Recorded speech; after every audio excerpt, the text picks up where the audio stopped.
You are listening to the Serra High School Podcast, your connection to the scholars, the athletes, the men of faith, the men of humility, the Serra Padres.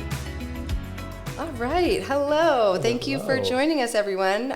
We are the Serra High School Podcast, and luckily we are here today with our guest, the Campus Ministry Director, Billy Byrnes. Hello. Hello. Thank you for being here. Thank you for having me. This is really great. Thank you. Well, we love to bring just different people on in our Serra community to kind of humanize our program and discuss, what your program is all about, independent of the rest of the school. And campus ministry has certainly been busy. So I appreciate you taking the time to be with us today. And we're just going to have a conversation. And I'd love to hear kind of your background, what brought you to Serra, how long you've been here. Great. Yes. So this is my 9th year at Serra, which is hard to believe. 8 years in this role as director. And I knew and had gone to school with my predecessor. So Kyle Lyric, who had really built and established the campus ministry program here at Serra, was a friend of mine. And I reached out to him just over 9 years ago when I was moving back with my wife back to the U.S. And I just knew him as a friend. And I said, I don't know if there's anything that you know of that's coming up in the area. And he said, funny enough, there's a position in campus ministry here at Serra. And I said, let me learn more about it. And I landed here and really fell in love with the community, with the administration and the students and the programs that Kyle had going. Unfortunately for Kyle, he moved on and went back home to Creighton, where he was from. He was an alum of Creighton, and he took the job there in campus ministry. And with that opening, I felt like I was being called to lead and direct the program. And so for the last 8 years, I've been directing campus ministry, but at like all things at Serra, but especially in our department, it's a team. And there's so many people who help really make our programs come alive. And it's always been a team effort in campus ministry. That's great. Well, I know we have Father Nick Case, and then we also have Maeve Ward and Stephen Olejek, right? Yep. Did I say that correctly? You did. Great. And also Mary Dowden, who of course, Mary Dowden, does a thousand things, but one thing she does for campus ministry is she directs our immersion program, but she's also been incredibly helpful and instrumental in the work with our encounter program. And so for Mary, who does a lot, and then also Nathan Cho, who's a new theology teacher, but he also has been helping out in campus ministry this year. That's amazing. Yes, great. What a great team you have. And I want to get into that a little bit more, but can you tell me a little bit, you mentioned when your wife and you returned from you were abroad, is that what you said? Can you tell us a little bit about maybe where you went to college and then kind of what led you to leave the U.S. and return? Yes. So I grew up in the Bay Area in San Jose and went to Archbishop Mitty High School in San Jose. And it was there that I got involved in campus ministry. It was kind of a late bloomer to campus ministry and really trying to live out my faith. That was something that was not important to me, even when I began high school. Interesting. And so my senior year of high school, I went on a retreat called Kairos, and it was a moving and transformative experience for me. And I said, I want to do this more. And so I got involved in what would be the leadership team in high school and campus ministry. And I decided that I wanted to continue at a Catholic college. And so, but far away from home, but I went to Mercyhurst College, which is now Mercyhurst University in Erie, Pennsylvania, small Catholic liberal arts school run by the Sisters of Mercy. And there I studied political science, but also religious studies. And it was in those classes that I was really finding that that's where I was paying more attention. I was doing the extra reading and everything else kind of, even though I enjoyed it, I could just feel this desire to continue studying theology. And so following graduation, I went to graduate school back here in the Bay Area at the Graduate Theological Union. And while I was pursuing my master's, I ended up becoming a part-time religion teacher in high school. And my wife now, who I had met in grad school, ended up also teaching at the same school. Really? Yes. What school is that? Is that Mitty? It is Archbishop Mitty, yep, great. Which is where I started. And so we ended up getting married. And for both of us, there was always this desire to live out our faith in a way that would bring us to the margins. And so my wife had spent quite a bit of time in El Salvador after her college. And we decided that we wanted to continue doing that type of work. And so we did a volunteer program in Nicaragua. So we were in Nicaragua for 2 years. Amazing. And it was, I'll bet. life-changing for sure.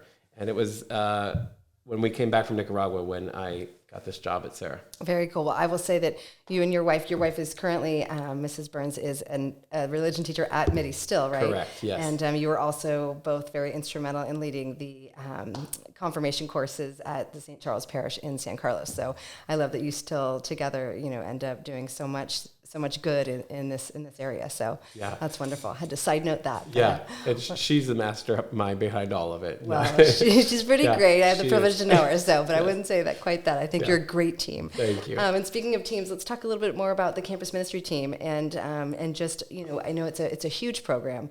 You have a lot of help, but I mean, can you just kind of talk a little bit about the different sectors, whether it be the retreats and the service? There's a lot. Absolutely. So. Well, if I just take like this week, for example, what's going on in campus ministry. Today we had 2 juniors come in. They were just on the junior retreat with us last week, which was a really great experience. And they came in just to check in and say hi. And I said, "Hey guys, how you doing? Did you catch up on your work and your rest over the weekend?" And they said, "Oh no." They said, "We checked in with each other on Saturday. And we said we both wish we were still at the retreat." Oh, that's wonderful. It's such a great time. Of course, they have work to make up, but they just said that they had such a great time.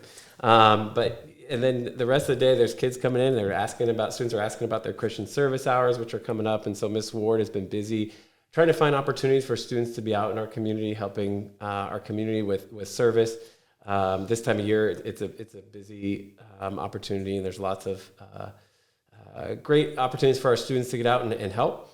But we're also preparing for the Ash Wednesday Mass, which is tomorrow. And so Father Case, our chaplain, he had students coming in today. He had some altar servers he was prepping. He has the lectors coming in to practice their readings for tomorrow. And he's preparing everything for Mass. Thursday, we have our faculty staff retreat, which is an annual retreat that we offer here. And so I was meeting with Father Case and Chris Buckles to kind of finalize that schedule for our retreat day with our faculty and staff on Thursday. We have our Archdiocesan Convocation on Friday. And then next week, we have another Mass. We're inviting our junior moms to join their sons and come to Mass in the morning. So we were looking for lectors and juniors who are coming to that to help us. So it's always busy in campus ministry. There's always stuff going on. We're preparing also for a Kairos retreat at the end of the month. And we have our final sophomore overnight retreat coming up at the end of March. So just in this week, it captures a lot of what's going on in campus ministry, which primarily are the retreats. So Kairos, we have an overnight junior retreat and an overnight sophomore retreat.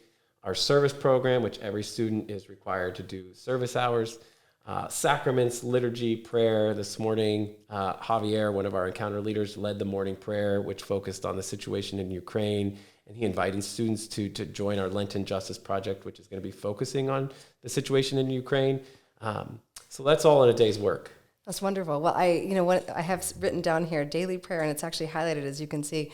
And that's because we interviewed a student on a different project. And one of the things that we asked just a very broad question about, like, if you were going to list 5 different things about Serra, what would they be? Just, broad reflection, right? And one of the things that he said was, every day there is a prayer, and every day it is connected to something happening around the globe. Mm-hmm. And he said, so it's not just, the faith part of it. It's not just, the ritual of praying every morning, but he's like, it's always, it kind of starts that critical thinking, like, oh gosh, we just prayed for, our brothers and sisters in the Ukraine. What's happening in the Ukraine? So if you're not aware of the current events that are happening, it's kind of just built into a day in the life at Serra, that the prayer would not only just be to actually, to be spiritual and send prayers to those that need it, but also to reflect on something that's happening today and how that impacts us and how we can impact and help others. So I thought it was pretty powerful.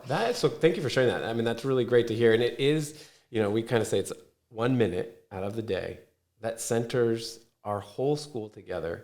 Everyone is stopping what they're doing. Yes. And listening to the prayer. And, maybe it focuses on a liturgical calendar, a particular feast day, but there's also memorials and important anniversaries and celebrations to remember in prayer, and also current events, like you said. So absolutely, we want to raise awareness and pray for this war that's going on in Ukraine. So yesterday's prayer focused on it, today's as well.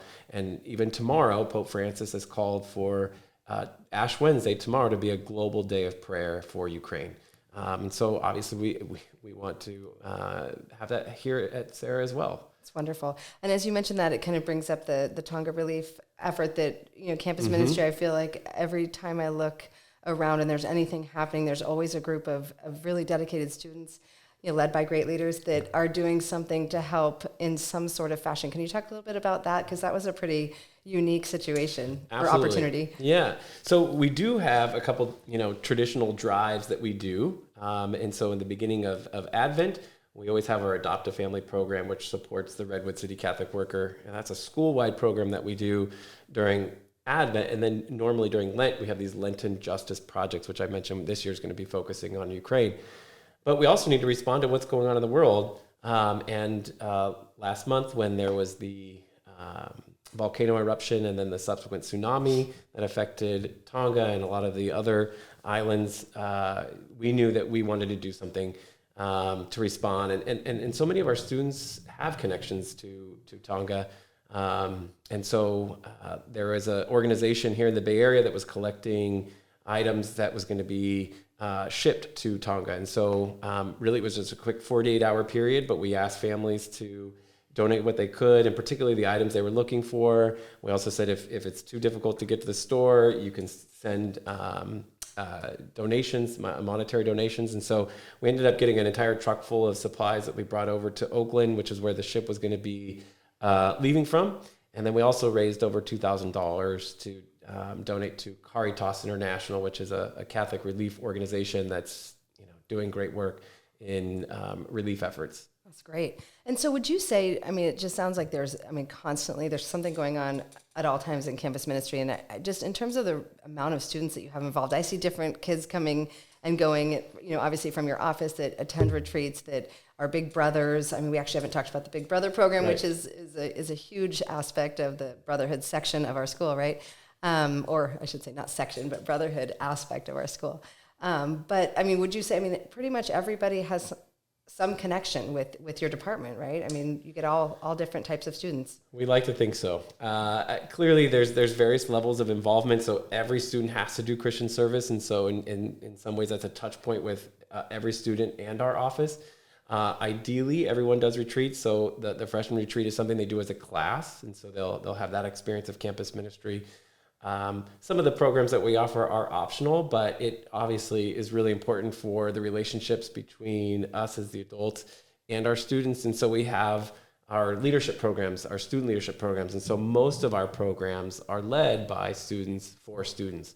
So as you mentioned, the Big Brothers, which is a program that helps the incoming freshman class transition into Serra so that they have a friend on day one, but also that they understand our culture, that they understand this term brotherhood, that they understand what Siempre Adelante means as a motto, and also the practical, like how to get from the gym to the classroom to the library.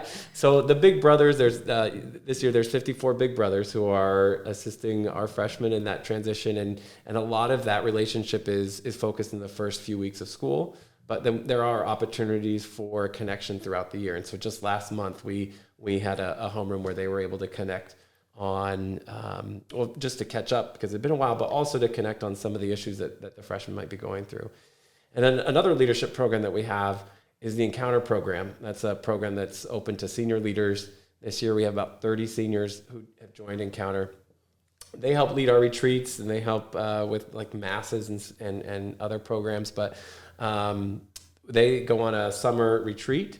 And then the way that we want to help them grow spiritually is that we invite them every other Tuesday evening to what you might call a youth group. So they come in the evening, we have a meal that we've made, that we share, we break bread together, we laugh, we tell stories, we check in. And then there's an opportunity for us to kind of pray together, to just kind of reflect on what's going on in our lives, and then to get into what we call our base community, a small group, and to just share what's going on in our lives, the joys, the struggles, the sorrows, the things that have been going well. And that's just been really life-giving for me. It's what sustains me, I think, in my role is to be able to connect with students and watch their development and their spiritual growth. And hopefully it's nourishing our students as well. Definitely. Well, my next question just is really that to me, just identifying through prayer, through, just talking, reflection, talking about yourself and what you're going through. That coupled with the mentorship, right? The big brother leading the little brother. How do you think that adds value to our program? Because I know the mentorship relationship between students and, faculty and staff is huge, and coaches and such, right? But student to student, let's talk about that for a second. Oh, this is a great question. I can speak just from my own personal experience. When I was a freshman in high school, which can be an awkward time for I don't know I'll speak just for me. It's a tough time. You walk into a new school, you don't necessarily have a group of friends. You're trying to figure out where what part of the school you're involved in and what your gifts and talents are. So for me, I identified right away with an upperclassman who was a junior, and his name was Marco Duran, and Marco played football. Marco was on student government. Marco did campus ministry, and he happened to be friends with my sister. And I just thought, okay, well, I'm going to play football like Marco, and I'm going to try for student government, and which I ran and did not win. So that was not for me right away.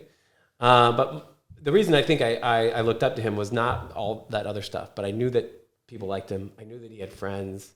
I knew that he was enjoying his time in high school. And so for me, as an underclassman, I knew I looked up to the upperclassmen. And eventually then I did get involved in student government and campus ministry. I did not play football after freshman year. And so I know that here at Serra, it's similar, right? The boys, when they come in as freshmen, you can't help but look up to our upperclassmen. And they have so many great models to look up to. Our students are so involved. They care for one another, and that's what the Brotherhood is all about.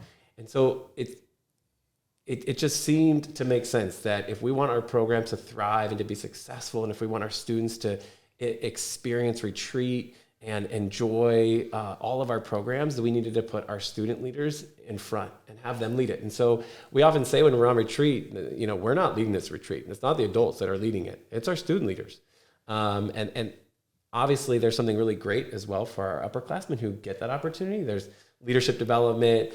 There's confidence building. There's growth in their faith and spiritual lives.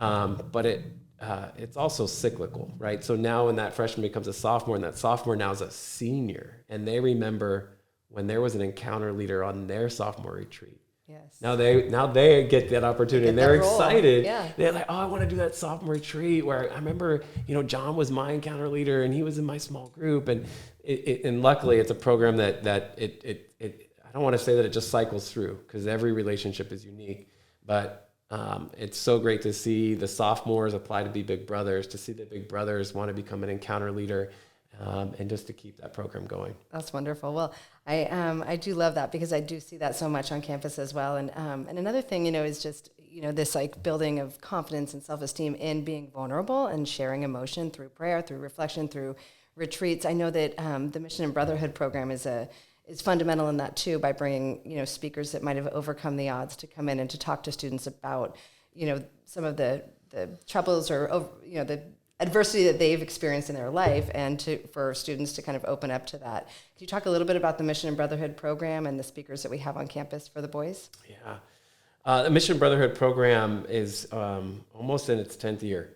And it's an opportunity for our students to, again, be led by other students, to be able to have meaningful, intentional, and emotional conversations about the issues and realities, again, the struggles and the joys that they're going through. And so we've had speakers come in and talk about mental health. We've had them come on and talk about substance use and abuse. We've had them talk about kind of the masks that we often wear when it's a struggle to fit in, or to know what our identity is, to feel like we've got to put a mask on in order to fit into a certain group, and the struggle that might be. We've also brought in speakers who've talked about, like Ashanti Branch. I think he obviously was an important figure in having us talk about the mask, but also about this issue of race, which has plagued our country, not just for the last 2 years, but really since our founding. And so we bring in speakers again who share their story, And then I think one of the unique hallmarks of the Mission Brother program is that we allow students the space to process what they've heard, to share honestly and emotionally. And again, it's done with a student leader who's facilitating that conversation with an adult as well. But this is the program that allows the students to have, again, honest, open, emotional, sensitive conversations in a trustworthy environment. There's no grade, right? This is not about a grade. This is just about giving them the space to process and reflect with their brothers. That's amazing. Well, I think it's a wonderful program. I've had the privilege of watching some of the speakers, and even as an adult, I'm moved by their stories and the way that they connect with the boys. And you can see, on the boys' faces, you can see that, like, wow, they're touched. So that's great. Wonderful. Well, just overall, I mean, we've gone through. This is a lot of information. I'm sorry, I've been grilling you with questions, but just, I mean, in terms of like your opinion, again, just being a product of, a Catholic school yourself, and then also having studied it and now implementing all this, like, how do you think that all of these programs kind of help the transformation and the incorporation of values, of Catholic values, of morals, of things like that? How do you think all of this together kind of helps build a boy, a man? Great question. Well, I like to think that what we do in campus ministry is not a silo. We're not the only ones who do that at Serra. Sure. And I think it's important to note that every department and office and class is contributing to everything that you just said about developing the Padre. Very good point. Thank you for bringing that up. I mean, I'm just grateful to be a part of a community that does that. And I think everybody understands that role, and it's a vocation for all of us. I think, again, I can speak to my experience as being in campus ministry. I hope that, the idea is that when we require and mandate service, which I know some people might want to roll their eyes because it's hard sometimes to find the time to get to do your service, but the idea is that we're creating a lifelong habit of service. So if they experience the joy that can come from serving a community now as a 15-year-old, if they can take that when they're out of high school and they go to college, or when they have their, a job or a family or whatever it is that they do, that they'll always have this sense of a man of service. When we go on retreat, part of it is about having fun and giving them a space to be away from their normal routine. Also, it's okay to be a man of reflection and a man of prayer and a man who shares openly and honestly with other guys. And it's okay to be vulnerable. So if we can create that space and they know it's safe to do, again, as a 15, 16, 17-year-old, that they can do that throughout life. And what a better employee and potential husband and father and uncle and, grandson that they'll be if Sarah has instilled that in them. And also with, I think about the sacraments that we offer and the prayer opportunities and Mass. Father Case has talked so much about how important reconciliation is. So we do that sometimes on retreat, but we also offer it during Advent and Lent. And so many students, when they can understand that this, again, vulnerability and openness and honesty and reflection, when they can take advantage of these opportunities that Sarah's giving them, it's not just for that moment, but it's a lifetime. I mean, that's certainly the hope.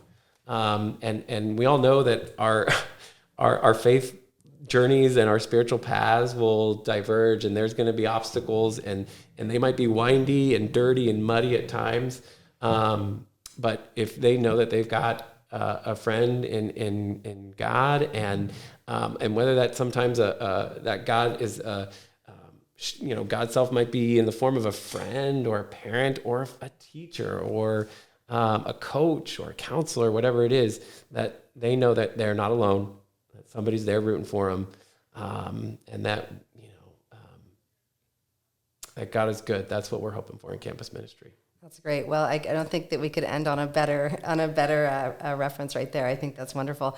I have tremendous respect for all that you and your team and everyone here at Serra does, but we really do appreciate all that that your team puts together. And I mean, because I know even you reflecting on last week, I mean, that's kind of your day to day. So we realize you're all working hard, and we appreciate it. I just have one more question though, yes, just to inspire those with Christian service that have to do it anyway. What are some of the more unique service projects that some of our kids have done? Oh my gosh, great question.